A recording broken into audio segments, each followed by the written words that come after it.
Welcome to part 2.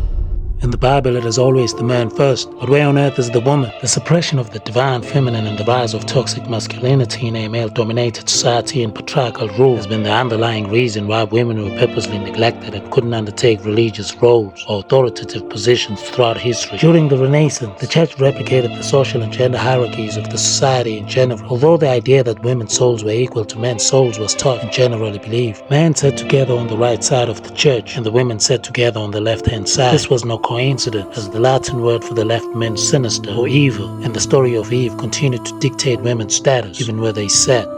This created the stereotype that all women at some level were inherently disobedient. Women were not encouraged to have sexual interactions with men until marriage, but men had the freedom to do as they pleased. Men were free from social and ideological constraints which had an effect on women. Many ideas were conceptualized by men about women in the church, which led to such treatment because of gender roles. Women generally participated in the church in a different way than men would, as well as having different beliefs, such as purifying women after birth, denying communion to menstruating women. Earlier on, women were just considered to be housewives. They were to cook and clean, day in and day out. It was just too much and they have had enough. Women were now exposed to education. They were considerable activists for learning. However, there were some sexual double standards. In America, during the beginning of the nation, society viewed them as less than males, and therefore they did not have the same rights or respect, politically or socially. However, America began rapidly changing during the time of the rebellion and revolution. Not only was America fighting for its freedom from Britain, the women of America were also fighting for the right to be equal to men and to redefine their roles in society. Beyond notions, beyond a name, superficial form, beyond time and space is the absolute bliss. For what comes in time will go in time, but that which is beyond is magnetic, is a divine feminine field of infinite potential, that which gives birth to all metaphors. Now you need to remember, amidst the period of the Renaissance, people thought they had rediscovered the culture of the Roman Empire, but in fact it was a regression. There was a hierarchy system which stated that royalty is on top, then the noble, merchants, workers, tradesmen, and peasants, and unskilled workers will follow. And yep, women were at the bottom of the receiving end.